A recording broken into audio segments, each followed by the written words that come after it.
Les nouvelles de la marquise. Ma chère Christine, je vous écris parce que je n'ai plus d'espérance qu'en vous. En vous et en monsieur Bénédicte Masson. Espérance bien faible, hélas. Maintenant que je suis loin de vous, comment vous convaincrai-je de ma trop réelle infortune, vous qui n'y avez pas cru, quand j'étais frappé sous vos yeux? Non, Christine, ce n'est pas une folle qui vous écrit. Ce n'est pas une monomane qui se meurt d'une idée fixe, comme vous l'avez pensé longtemps, comme vous le pensez sûrement encore. Sans quoi vous ne m'eussiez pas laissé partir. Vous ne m'eussiez pas, vous et monsieur Bénédicte Masson, abandonné à mon bourreau. C'est la plus malheureuse des créatures, à qui l'on vole sa vie chaque jour, chaque nuit, goutte à goutte. C'est la victime d'un monstre qui a déjà dévoré des générations, et qui vient chercher sa nourriture dans des veines épuisées par son insatiable morsure. Ah, ne souriez pas, Christine. Comment je vous ai vu, déjà si tristement sourire. Pourquoi ne pas me croire, vous qui m'avez vu? Pourquoi ne pas accepter mon mourant témoignage? Ce mot de vampire, quand je le prononçais pour la première fois devant vous, n'évoquait qu'un vague fantôme, né de mon imagination malade, et pourtant, il était là, entre nous, entre chair et os. Christine, Christine, cela a existé, les vampires. J'admets qu'ils aient disparu peu à peu de la surface de la terre, poursuivis, traqués jusqu'au fond de leurs funèbres repères. Mais pourquoi ne voudriez-vous pas qu'au moins l'un d'eux ait survécu à cette race maudite? Quelquefois, les matelots qui reviennent des terres lointaines nous racontent qu'ils ont soudain vu sortir, du sein des flots, les replis formidables de l'un de ces monstres qui, au témoignage de l'histoire naturelle, peuplaient la mer au premier temps du monde. Le serpent de la baie d'Along est peut-être le dernier de cette espèce redoutable, comme celui que vous savez est peut-être le dernier vampire vomi par les tombeaux. Son tombeau vide d'où il est sorti il y a plus de 200 ans, pour se repaître du sang des vivants. J'ai voulu le voir, je l'ai vu. J'en ai soulevé la pierre. Guidé par un homme, par le plus humble des hommes, à qui mon sort a inspiré quelque pitié et qui, en cachette, vous fait parvenir ces lettres, je suis descendu dans la crypte mortuaire de la chapelle de Coulteret dont cet homme est le gardien. Là sont les tombeaux de la famille. Le premier de la seconde rangée à droite, c'est celui-là. 6J Louis Jean-Marie Chrysostome, marquis de Coulteret, premier écuyer de Sa Majesté, et une plaque sous la date, où l'on trouve cette mention. Les restes de Louis Jean-Marie Chrysostome ont été dispersés en 1793 par la Révolution. Dispersés, je sais où ils sont, moi, les restes de Louis Jean-Marie Chrysostome. Et vous aussi, Christine, qui ne me croyez pas, vous le saurez un jour, il se porte fort bien. Quelle vision que cette crypte, cette tombe vide qui m'attire. Quelque chose me dit qu'une nuit, je me réveillerai sous cette pierre, et que, moi aussi, à mon tour, je me lèverai, pâle fantôme qui cherchera sa vie. Qu'un pareil destin me soit épargné, Seigneur. Vous savez à quel prix, Christine. Vous savez ce que l'on doit faire de nos cadavres pour qu'ils ne soient plus redoutables après la mort. Qu'au moins mon tourment cesse avec ma vie. Sangor m'a promis de ne point m'épargner quand je serai morte. Moi, morte, il n'a aucune raison de me tromper. Et puis, ce sera son intérêt, ce dernier geste qui me libérera à jamais des horribles festins de la terre. Je me suis arrangé pour cela. Vous allez me croire plus folle que jamais. Christine, Christine, j'espère avoir bientôt l'occasion de vous convaincre de ce qui se passe ici, de vous fournir une preuve décisive, irréfutable. Et alors, vous accourrez, n'est-ce pas, vous et Bénédicte Masson. Vous me sauverez, s'il en est temps encore. Le marquis ne me quitte plus. Depuis que je ne suis plus qu'un souffle, jamais il ne m'a autant aimé. C'en est fini de cette liberté relative dont je jouissais encore à Paris. Il a renoncé à m'abuser sur la nature de son mortel amour. Il ne cherche plus à tromper personne, à me faire croire à moi-même que je ne suis qu'une malade. C'est fini cette étape-là. Je suis prisonnière de l'époux qui me dévore. Ses lèvres ne me quitteront que lorsque j'aurai rendu le dernier soupir. Le voilà bien tranquille pour boire sans remords le sang pâle que l'ingéniosité diabolique de Saïb Khan parvient encore à faire couler dans mes veines. Je ne sais comment je puis encore me traîner. Ce médecin hindou ressusciterait les morts. Christine, je vais vous dire comment j'ai pu profiter des forces que, je ne sais par quel sortilège, il m'avait redonnées, pour m'échapper au cours du dernier voyage. Mais assez pour aujourd'hui. Assez, ils viennent. Je les entends. Ils rentrent de la promenade, et ils viennent prendre des nouvelles de ma santé. Sing Sing leur ouvre déjà la porte. Deuxième lettre. Ma chère Christine, vous savez comment on m'a fait quitter Paris. À la suite de quelle scène entrevue par vous et Bénédicte Masson? On ne comptait pas sur vous, je puis vous l'affirmer. On se croyait seul à l'hôtel. Quand vous êtes accouru à mes cris, quand vous avez pénétré dans cette chambre, où j'étais déjà sa proie, me débattant vainement contre sa morsure, sa figure penchée sur moi, et qu'envahissait déjà l'ivresse de sa passion du sang, de mon sang, sa figure est devenue terrible. Je me suis dit, ils sont perdus. Mais c'est moi qui étais perdu. Vous, on vous a laissé là-bas. Vous supprimer, cela pourrait devenir trop grave, beaucoup trop compliqué. Après tout, qu'est-ce que vous aviez vu? Rien. Qu'est-ce que vous aviez entendu? Un cri de folle, toujours de folle. Mes confidences antérieures, imagination d'un cerveau endolori. Tout de même, après une telle scène, il y avait de quoi troubler les plus sceptiques. On a compris cela. Il n'y avait plus qu'à en finir avec moi, jusqu'à plus soif. Et l'on m'a emporté. Ah, je savais bien que c'était la fin. Ce sentiment affreux d'une pareille mort, suivi de je ne sais quoi de plus horrible peut-être encore, m'a fait me traîner une dernière fois jusqu'à vous, dans le moment qu'il pouvait me croire incapable d'un mouvement. Christine, Christine. Il m'a semblé que dans cette dernière entrevue-là, l'équilibre trop bien établi de votre esprit calme, trop calme, a chancelé. J'ai vu passer dans vos yeux, non seulement cette pitié coutumière que j'y lisais avec désespoir, mais quelque chose de plus, quelque chose que je pourrais peut-être formuler ainsi. Si, par hasard, la folle avait raison. Et chez Bénédicte Masson, j'ai trouvé aussi quelque chose de nouveau. Eh bien, accourez vite, si vous ne voulez pas me trouver morte. Je vous disais dans ma dernière lettre que j'avais voulu me sauver au cours du voyage. Oui, j'avais résolu cela.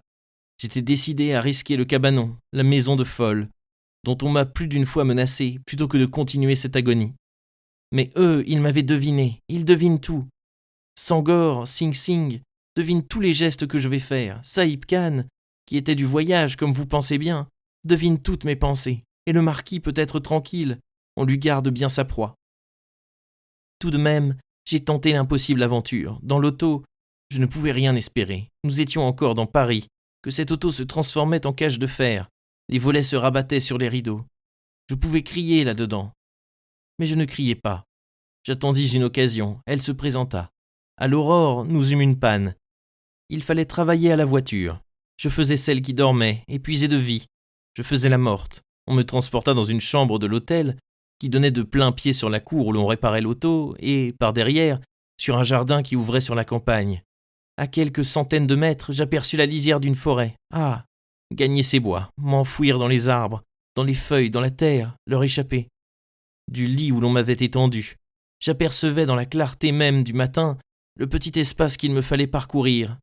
Par la pensée, je le traversais déjà. Je glissais, délivré, jusqu'à ce bois sauveur. Mais en réalité, comment faire?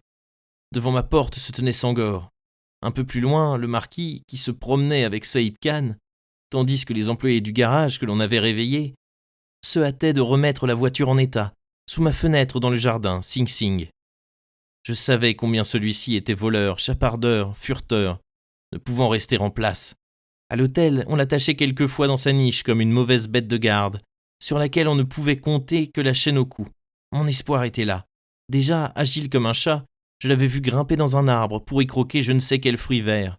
Qu'aperçut-il du haut de cet arbre? Toujours est-il que, se balançant de branche en branche, il sautait sur le bord d'une fenêtre entr'ouverte au premier étage et disparaissait dans le bâtiment.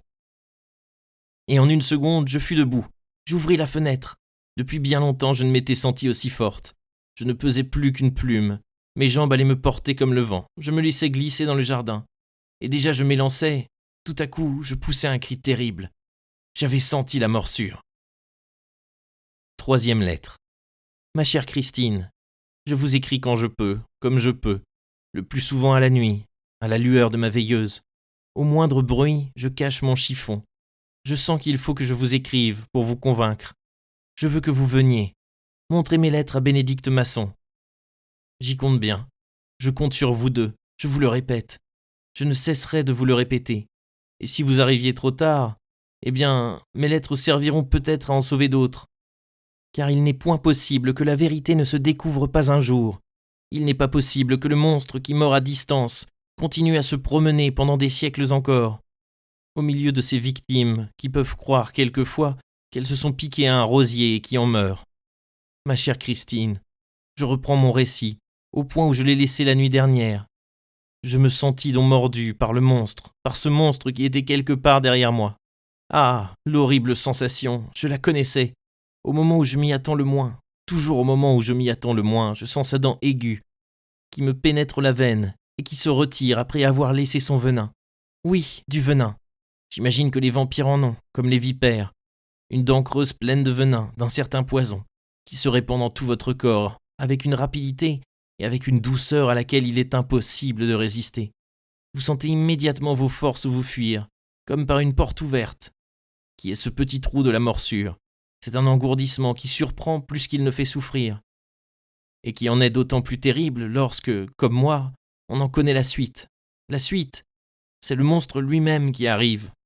Car les vampires ont cette particularité que n'ont point les vipères, ils mordent à distance. Je savais qu'il était là. Je ne me retournais pas.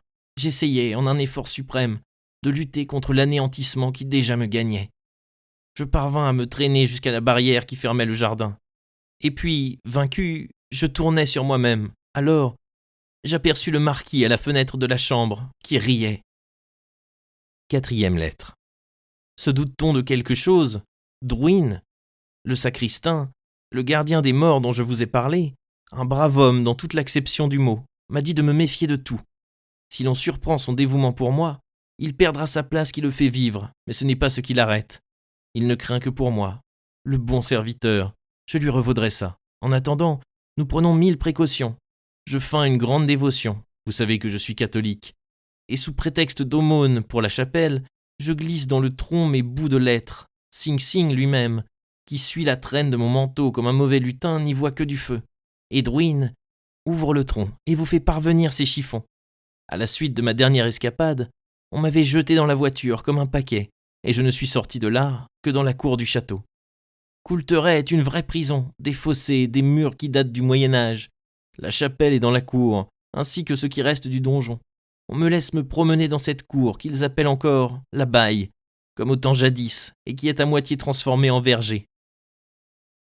La chapelle a un ossuaire, un petit cimetière qui l'entoure avec des parterres de fleurs. En cette saison, toutes ces pierres qui appartiennent au passé et à la mort n'ont rien de particulièrement lugubre sous la parure printanière qui les masque. La verdure triomphe partout, mange les murs, bouge toutes les plaies. La vie déborde de toutes parts pendant qu'elle me fuit. De ma fenêtre, située au premier étage, j'aperçois par une brèche un paysage enchanté qui se mire aux eaux calmes de la rivière qui se jette là-bas, dans la Loire, et moi, je me meurs. Je suis venu ici pour mourir, je sais qu'on ne quittera ces lieux que lorsque je serai morte. On ne m'y a amené que pour aspirer en paix mon dernier souffle. Jamais le marquis n'a été aussi doux, aussi aimable, aussi plein de petits soins. Il s'est fait mon valet. Il veut être seul à me servir. Jamais il ne m'a dit d'aussi douces choses. Il me jure qu'il n'a jamais aimé que moi. Ah, comme il m'aime, comme il m'aime, comme il m'offre son bras pour y sentir ma faiblesse. Son amour m'a tout pris. C'est le grand vampire. Le monde est plein de petits vampires. Il n'y a guère de couple ici-bas qui ne se dévore. Il faut que l'un mange l'autre, que l'un profite au détriment de l'autre. Tantôt c'est le mâle, tantôt c'est la femelle. Un égoïsme plus fort réduit peu à peu l'être qui vit dans son ombre à zéro. Il n'est point nécessaire pour cela que l'on se perce les veines et que l'on se suce le sang. C'est l'histoire de presque tous les ménages, mais celle du nôtre, c'est autre chose. C'est l'histoire du grand vampire qui est sorti de sa tombe, il y a plus de 200 ans, et qui ne compte plus ses victimes. Je n'ai rien inventé, je ne vous le répéterai jamais assez. Ce n'est pas une histoire, c'est de l'histoire. Et Drouin ne l'ignorait pas. Drouin croit, lui, comme beaucoup d'autres du reste, au village, qui fuit quand passe le grand vampire. Nous nous sommes confessés devant le tombeau vide, et je lui ai tout dit. Mais il ne peut rien pour moi, rien avant ma mort. Mais vous, Christine, vous, Bénédicte Masson, vous pouvez me sauver avant ma mort. Je vous attends. 5e lettre. Cette nuit, il m'a accompagné jusqu'à ma porte comme un amant soumis, et il s'est retiré très triste. Alors j'ai vivement refermé la porte. J'ai poussé le verrou, j'ai couru à la fenêtre, et j'ai fermé la fenêtre. Car, tant que la fenêtre est ouverte, il peut me mordre à distance. Maintenant, je suis plus tranquille. Je sens que je vais avoir une nuit tranquille. Quelle paix sur terre, enfin, enfin. Une lune éblouissante apparaît par la brèche du rempart. Un paysage d'argent m'entoure. Je me sens la légèreté d'un ange, j'ai des ailes. Si j'ouvrais la fenêtre, j'imagine que je pourrais me balancer au-dessus des eaux miroitantes de la Loire. J'y regardais une dernière fois mon image terrestre, et je filerais vers les étoiles, détaché à jamais, des liens de sang qui me rivent à cette terre maudite. Mais je n'ouvrais pas la fenêtre, car c'est trop dangereux. La blessure pourrait entrer par la fenêtre. Horreur, oh, horreur, je suis blessé. Je suis blessé. Mais par où est rentrée la blessure? Qui le dira jamais? Pitié, mon Dieu. 6e lettre. Concevez-vous cela? Oui, tout était fermé. Il me mord maintenant à travers les murs, et vous n'accourez pas. 7e lettre. Je vais vous prouver que je ne suis pas folle. Aucun livre au monde ne m'a jamais dit qu'un vampire pouvait mordre à travers les murs. Et cependant, j'ai été mordu, j'ai cherché partout, et j'ai fini par découvrir un petit trou, large d'un doigt, dans le mur, en face de mon prie-dieu. C'est par ce petit trou-là que le monstre m'a mordu pendant que je faisais ma prière. 8e lettre. Ah, je veux savoir comment il mord à distance. Je le saurai s'il m'en laisse le temps. Non, je ne suis pas folle. Non, je ne suis pas folle. 9e lettre. Horreur de sa bouche ensanglantée, quand elle quitte ma veine inépuisable, et qu'il révèle son front de démon indien pour me dire « Je t'aime ». 10e lettre. Ainsi aimaient les démons indiens, les Asuras domestiqués par Saïb Khan, les premiers vampires du monde connu. Non loin de Bénarès, dans une île du Gange, il y a un cimetière plein de leurs victimes sacrées. Le grand vampire européen devait rendre visite à ses ancêtres. Et là, il a connu Saïb Khan, qui est un médecin très moderne. Là-bas, la colonie anglaise raffolait de lui, littéralement, ce qui ne l'empêche pas d'être en communication directe avec les Asuras. Aux Indes, c'était un fait que personne ne mettait en doute, et qui faisait du reste sa réputation. Moi, j'en riais, je le traitais de charlatan. Je ne croyais pas aux vampires dans ce temps-là, j'avais tort. J'ai eu le temps de m'instruire depuis, et je voudrais bien instruire les autres qui doutent encore. Mais je sens que la preuve va venir. J'ai autant de lucidité qu'un Sherlock Holmes, croyez-moi, et il en faut pour une enquête pareille, mais je veux savoir comment il mord de loin. 11e lettre. Hier, j'ai presque touché la preuve que je ne suis pas folle. 12e et dernière lettre. J'ai la preuve, je vous l'envoie. Et maintenant, accourez, car il va me tuer si je ne meurs pas assez vite. À ce dernier griffonnage que lui apporta la poste, un petit paquet recommandé était joint, dont Christine fit sauter les cachets avec une angoisse, une inquiétude dont elle ne se défendait plus.